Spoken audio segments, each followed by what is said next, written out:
So this guy's going to jump out of a plane 23 miles in the air. Yeah. Splatter McPlunge. Have we come up with sound of how it's going to go?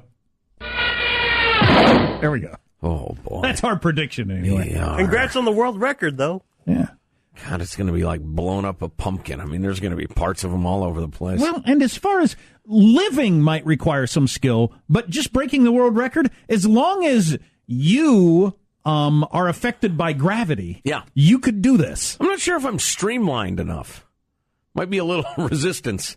Getting the back old love handle area. Getting back to the fact that your mediums don't fit. Oh, no. I mean, they're just cutting me in half. I wish I had a little more room between, my zipper and my bunghole. Oh, jeez. I'm quoting the President of the United States, sir, Lyndon Baines Johnson. So 23 miles over Roswell, New Mexico, where the aliens landed.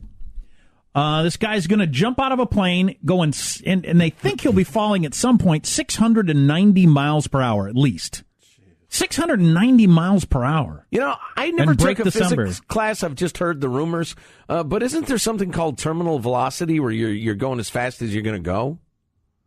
How does that all work in terms of plunging out airplanes?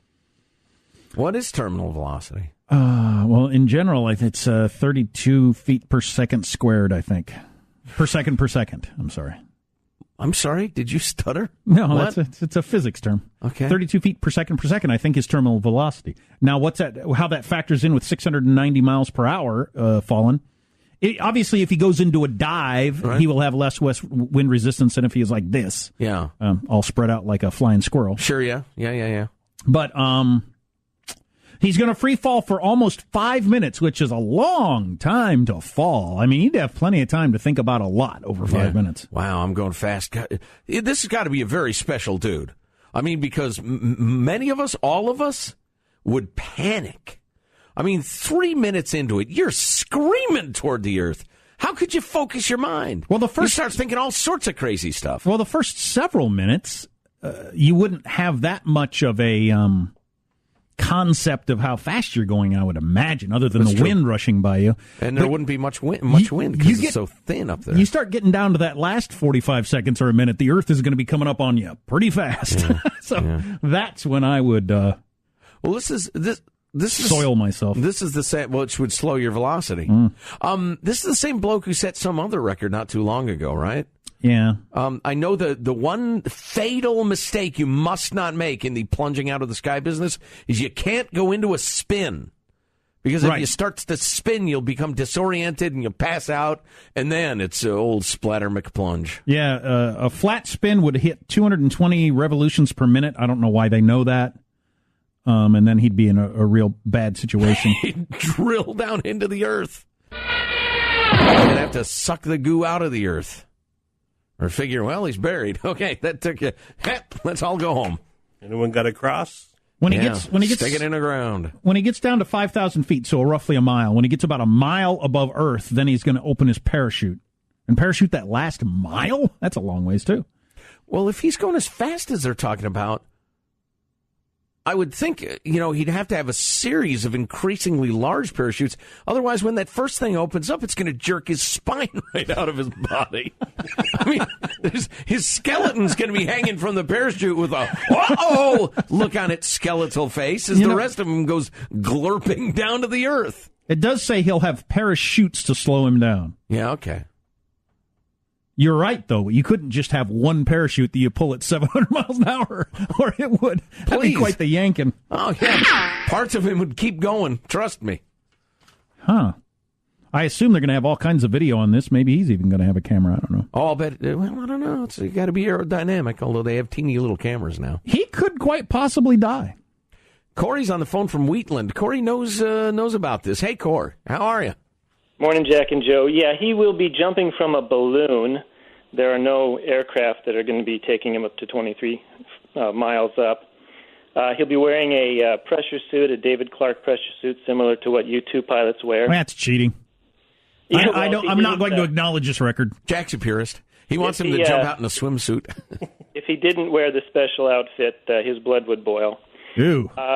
He will be able to accelerate to the speed of sound precisely because there's no air to slow him down, so his acceleration, 32 feet per second, will continue for longer than if he were to jump at a lower altitude where there is thicker air. I actually get that. Isn't it handy that I still remember terminal velocity from high school physics? I don't know why that stuck in my head. I must have had to memorize it for a test. And I wouldn't know how to apply it. I never use it. Anything else we should know, Corey? So, but when do you start getting into atmosphere? So he's fallen when there's nothing up there where he starts. Then when you start getting into thicker air, is that when it starts getting really hot? Well, he won't be falling fast enough to generate that kind of heat like a spacecraft would re-entering the atmosphere. He'll be in atmosphere. It's just very thin. Well, you said his blood will boil, so it must get pretty hot. No. Your blood boils because of the lack of pressure, and that would feel bad. That's a phenomenon that happens above about 62,000 feet. There's not enough pressure to keep the gases in solution in your blood, so you actually your blood would boil at body temperature. And explosive flatulence as well. It would be spectacular. Do you They've done a number of practice jumps as high as I think 90,000 feet previously this summer. So they've been doing a lot of practice leading up to this jump tomorrow. Wow! How far do you have to get away from Earth before you float and you don't have any gravity? Microgravity occurs in orbit. But that's specifically because you are traveling at a velocity that keeps you falling in a circle that's greater than the distance that you're traveling around the Earth. You experience no gravity because you're falling in a circle, but there is gravity out there. I mean, there's gravity that goes all the way out to the moon. That's what keeps the moon in orbit around the Earth. Oh, yeah. Wise guy. What do you do for a living, Corey? I'm one of those U-2 pilots that wears a pressure suit. Oh, cool. Oh, okay, wonderful. Fabulous. Thanks for your service to the country. Wait a minute. Do I know who you are? You probably do. I do. That's right. Should I even not mention it? Oh, feel free. Corey is the dad of Ben the Libertarian. Oh. Yeah. I know a lot about you through your son, who's very, very proud of you, and also very, very proud that you're a big freedom guy like he is. So. Free to fall to your death out of the sky. Is this guy? You think this guy's going to live? I think he'll do fine. He's got a lot of expert help. He's practiced a lot. He seems to have looked at all of the dangers and addressed each one. What if he hits a bird? If he hits a turkey or something, Corey, he's dead, right? Well, yeah, bird strike could be a big issue, and there are a lot of things that are probably not under his control. Yeah. Okay. Well, it's the kind of guy he is, though. Yeah, I'll watch it on which TV. I'm sure you can relate to. Hey, thank you so much for the expertise. My pleasure. No, it's been our pleasure. Thanks, Corey. How do you like that? Somebody who actually knows what they're talking about, as opposed to a talk show host. There you go. It's a tough call in there. I realize that, Michael. You could go with free fall, and you could have played some U2. So, I didn't realize you didn't know which direction to go on there.